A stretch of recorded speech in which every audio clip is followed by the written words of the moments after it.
167 Herein, six-factored equanimity, equanimity as a divine abiding, equanimity as an enlightenment factor, equanimity as specific neutrality, equanimity of jhana and purifying equanimity are one in meaning, that is, equanimity as specific neutrality.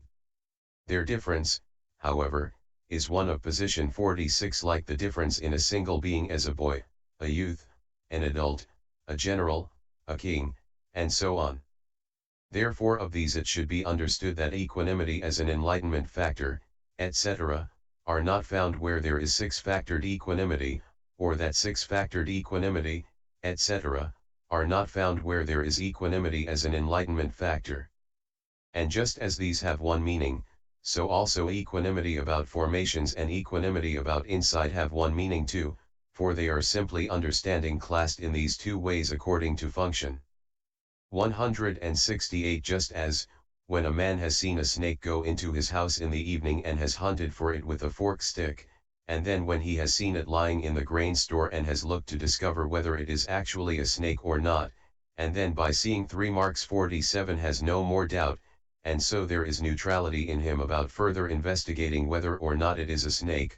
162 So too, when a man has begun insight, and he sees with insight knowledge the 3 characteristics, then there is neutrality in him about further investigating the impermanence, etc., of formations, and that neutrality is called equanimity about insight.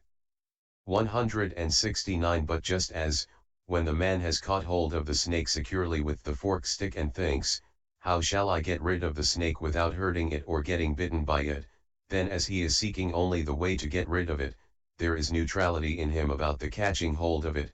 So too, when a man, through seeking the 3 characteristics, sees the 3 kinds of becoming as if burning, then there is neutrality in him about catching hold of formations, and that neutrality is called equanimity about formations.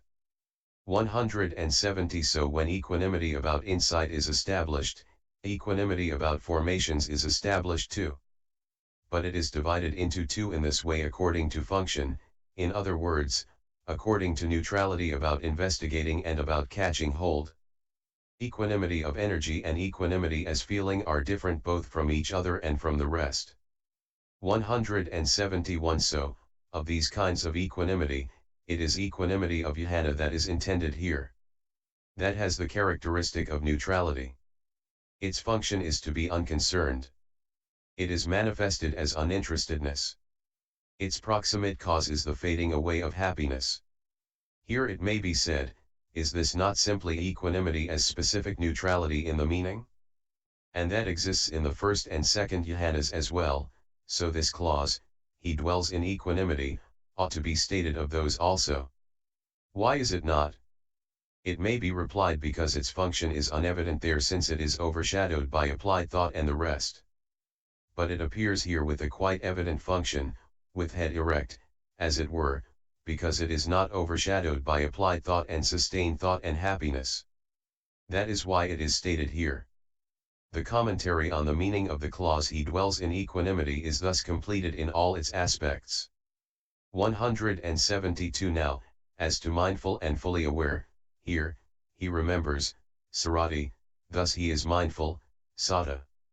He has full awareness, sampajanati, thus he is fully aware, sampajana.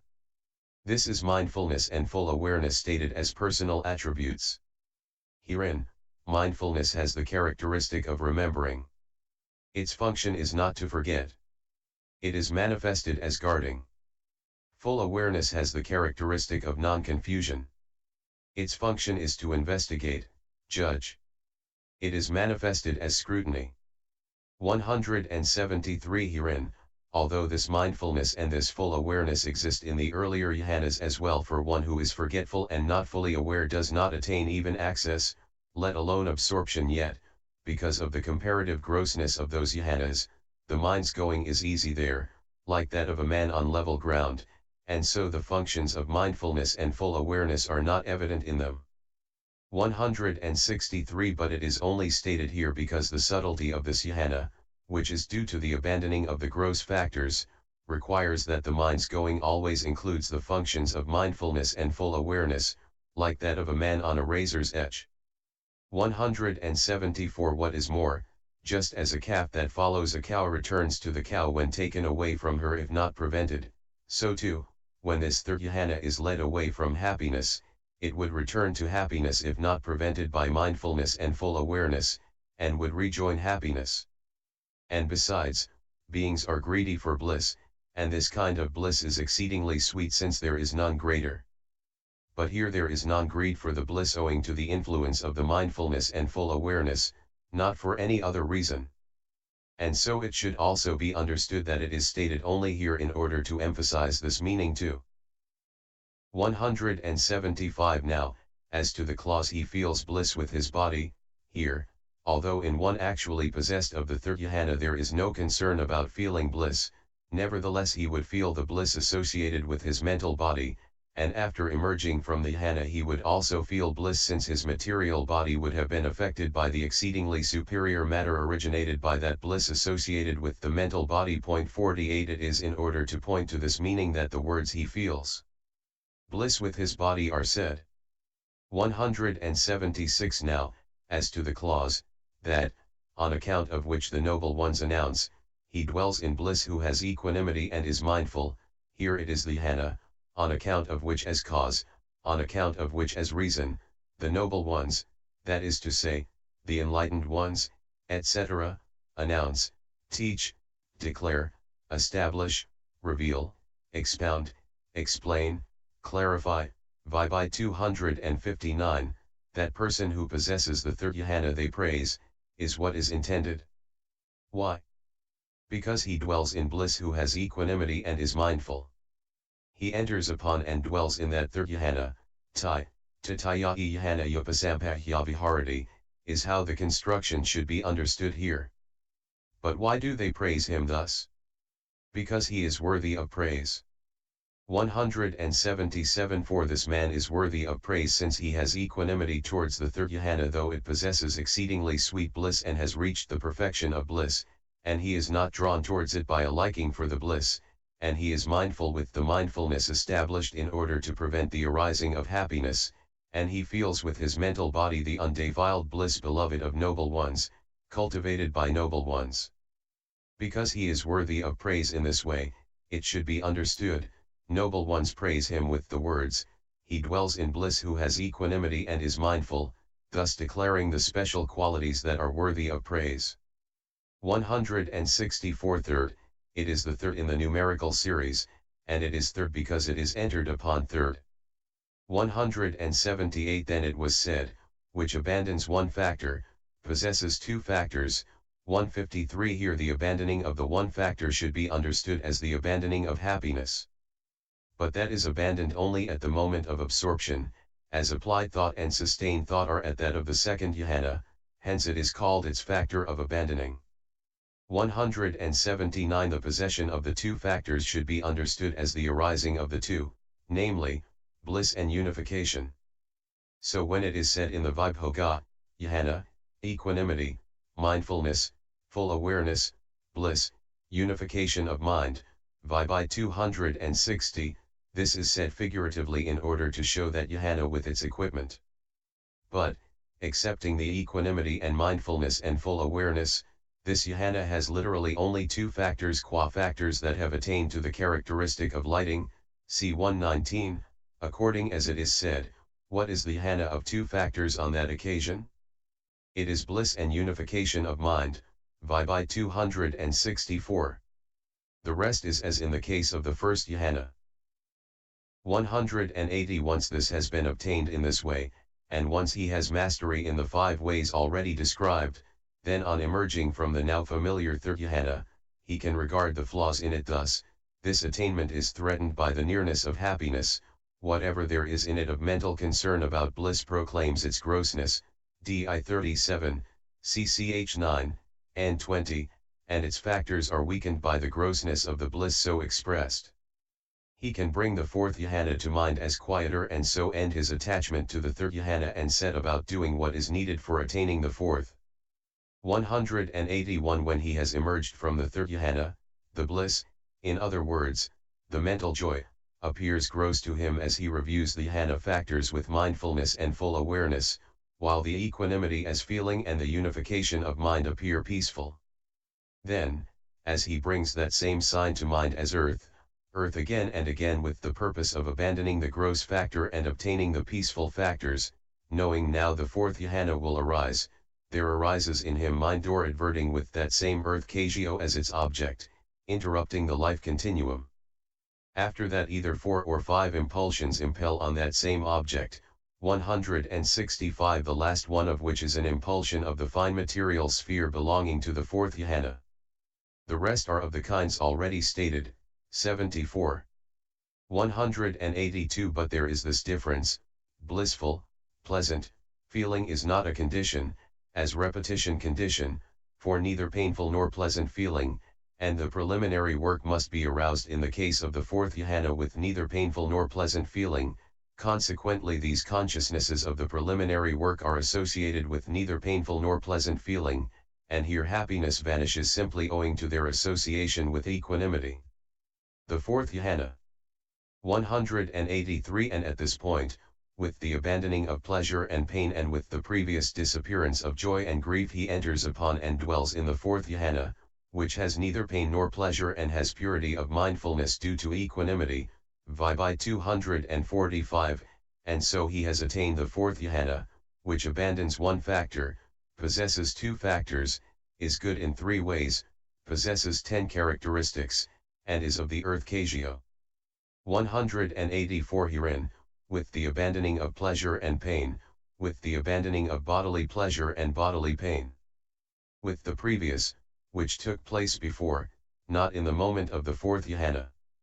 Disappearance of joy and grief, with the previous disappearance of the 2, that is, mental bliss, pleasure, and mental pain, with the abandoning, is what is meant.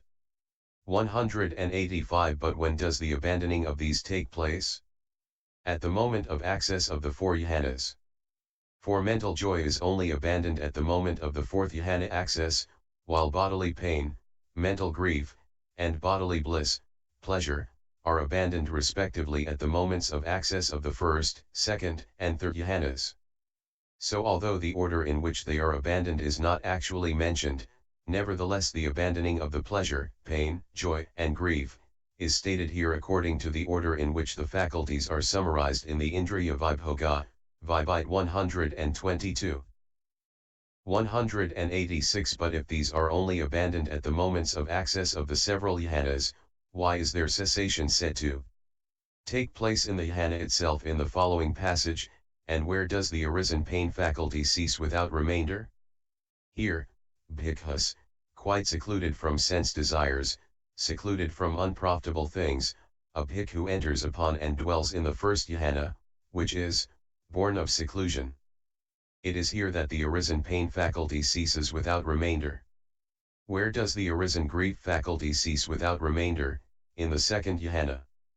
Where does the arisen pleasure faculty cease without remainder? In the third jhana. Where does the arisen joy faculty cease without remainder? 166 Here, bhikkhus, with the abandoning of pleasure and pain and with the previous disappearance of joy and grief a bhikkhu enters upon and dwells in the fourth jhana, which has mindfulness purified by equanimity. It is here that the arisen joy faculty ceases without remainder, SV 21315. It is said in that way there referring to reinforced cessation. For in the first jhana, etc., it is their reinforced cessation, not just their cessation, that takes place. At the moment of access it is just their cessation, not their reinforced cessation, that takes place.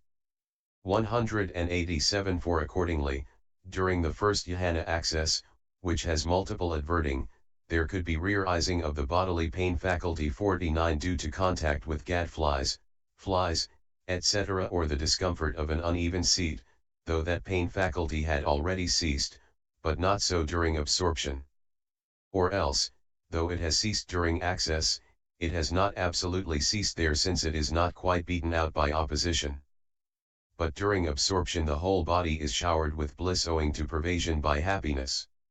And the pain faculty has absolutely ceased in one whose body is showered with bliss, since it is beaten out then by opposition.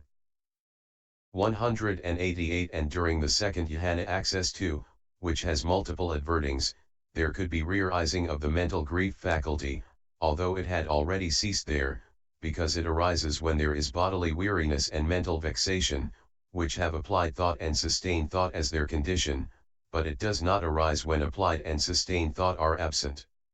When it arises, it does so in the presence of applied and sustained thought, and they are not abandoned in the second jhana access, but this is not so in the second jhana itself because its conditions are abandoned there.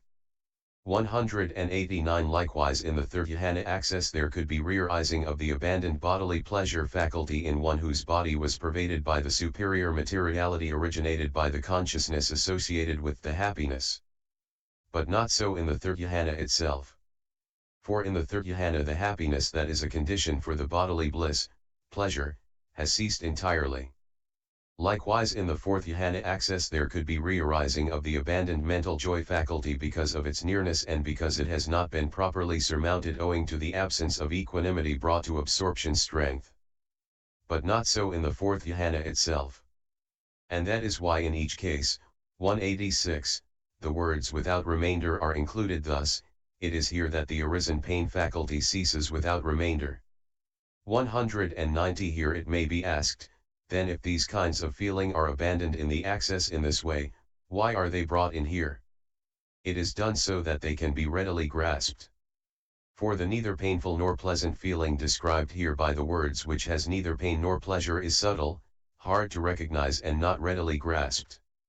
So just as, when a cattle herd 50 wants to catch a refractory ox that cannot be caught at all by approaching it, he collects all the cattle into one pen 167 and lets them out one by one, and then he says that is it, catch it, and so it gets caught as well. So too the Blessed One has collected all these 5 kinds of feeling together so that they can be grasped readily, for when they are shown collected together in this way, then what is not bodily pleasure, bliss, or bodily pain or mental joy or mental grief can still be grasped in this way. This is neither painful nor pleasant feeling. 191 Besides, this may be understood as said in order to show the condition for the neither painful nor pleasant mind deliverance. For the abandoning of bodily pain, etc., are conditions for that, according as it is said, there are 4 conditions, friend, for the attainment of the neither painful nor pleasant mind deliverance. Here, friend, with the abandoning of pleasure and pain and with the previous disappearance of joy and grief a bhikkhu enters upon and dwells in the fourth jhana, equanimity. These are the 4 conditions for the attainment of the neither painful nor pleasant mind deliverance, MI 296. 192 Or alternatively, just as, although mistaken view of individuality, etc., have already been abandoned in the earlier paths, they are nevertheless mentioned as abandoned in the description of the third path for the purpose of recommending it, cf 155, so too these kinds of feeling can be understood as mentioned here for the purpose of recommending this jhana. Or alternatively, they can be understood as mentioned for the purpose of showing that greed and hate are very far away owing to the removal of their conditions, for of these, pleasure, bliss, is a condition for joy, and joy for greed, pain is a condition for grief and grief for hate. So with the removal of pleasure, bliss, etc., greed and hate are very far away since they are removed along with their conditions. 193 Which has neither pain nor pleasure, no pain owing to absence of pain, no pleasure owing to absence of pleasure, bliss. By this he indicates the third kind of feeling that is in opposition both to pain and to pleasure, not the mere absence of pain and pleasure. This third kind of feeling named neither pain nor pleasure is also called equanimity. It has the characteristic of experiencing what is contrary to both the desirable and the undesirable. Its function is neutral. Its manifestation is unevident. Its proximate cause should be understood as the cessation of pleasure, bliss. 194 And has purity of mindfulness due to equanimity, has purity of mindfulness brought about by equanimity. For the mindfulness in this jhana is quite purified, and its purification is effected by equanimity, not by anything else. That is why it is said to have purity of mindfulness due to equanimity. Also it is said in the Vibhogga, this mindfulness is cleared, purified, clarified, by equanimity, hence it is said to have purity of mindfulness due to equanimity, Vibhi 261. 168 And the equanimity due to which there comes to be this purity of mindfulness should be understood as specific neutrality in meaning. And not only mindfulness is purified by it here, but also all associated states. However, the teaching is given under the heading of mindfulness. 195 Herein, this equanimity exists in the three lower jhanas too, but just as, although a crescent moon exists by day but is not purified or clear since it is outshone by the sun's radiance in the daytime or since it is deprived of the night, which is its ally owing to gentleness and owing to helpfulness to it, so too, this crescent moon of equanimity consisting in specific neutrality exists in the first jhana, etc., but it is not purified since it is outshone by the glare of the opposing states consisting in applied thought, etc., and since it is deprived of the night of equanimity as feeling for its ally, and because it is not purified, the connascent mindfulness and other states are not purified either, like the unpurified crescent moon's radiance by day. That is why no one among these first three jhanas is said to have purity of mindfulness due to equanimity. But here this crescent moon consisting in specific neutrality is utterly pure because it is not outshone by the glare of the opposing states consisting in applied thought, etc., and because it has the night of equanimity as feeling for its ally. And since it is purified, the connascent mindfulness and other states are purified and clear also, like the purified crescent moon's radiance. That, it should be understood, is why only this jhana is said to have purity of mindfulness due to equanimity. 196 Fourth, it is fourth in numerical series, and it is fourth because it is entered upon fourth. 197 Then it was said, which abandons one factor, possesses two factors. 183, here the abandoning of the one factor should be understood as the abandoning of joy. But that joy is actually abandoned in the first impulsions of the same cognitive series, cf 185. Hence it is called its factor of abandoning. The possession of the two factors should be understood as the arising of the two, namely, equanimity as feeling and unification of mind. The rest is as stated in the case of the first jhana. This, in the first place, is according to the fourfold reckoning of jhana. The fivefold reckoning of jhana. 198 When, however, he is developing fivefold jhana, then, on emerging from the now familiar first jhana, he can regard the flaws in it in this way. This attainment is threatened by the nearness of the hindrances, and its factors are weakened by the grossness of applied thought.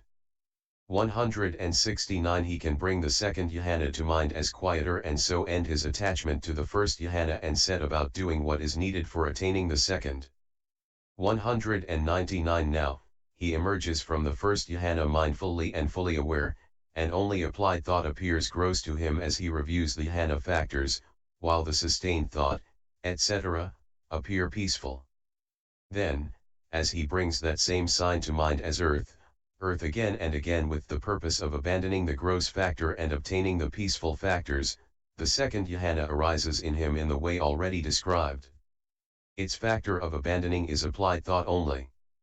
The four beginning with sustained thought are the factors that it possesses. The rest is as already stated. 200 When this has been obtained in this way, and once he has mastery in the 5 ways already described, then on emerging from the now familiar second jhana he can regard the flaws in it in this way. This attainment is threatened by the nearness of applied thought, and its factors are weakened by the grossness of sustained thought. He can bring the third jhana to mind as quieter and so end his attachment to the second jhana and set about doing what is needed for attaining the third. 201 Now, he emerges from the second jhana mindfully and fully aware, only sustained thought appears gross to him as he reviews the jhana factors, while happiness, etc., appear peaceful. Then, as he brings that same sign to mind as earth again and again with the purpose of abandoning the gross factor and obtaining the peaceful factors, the third jhana arises in him in the way already described. Its factor of abandoning is sustained thought only. The three beginning with happiness, as in the second jhana in the fourfold reckoning, are the factors that it possesses. The rest is as already stated. 202 So that which is the second in the fourfold reckoning becomes the second and third in the fivefold reckoning by being divided into two. And those which are the third and fourth in the former reckoning become the fourth and fifth in this reckoning. The first remains the first in each case. The fourth chapter, called The Description of the Earth Kagyo in the treatise on the development of concentration in the path of purification, composed for the purpose of gladdening good people. Warning, empty page. Chapter V. The remaining Kagyo is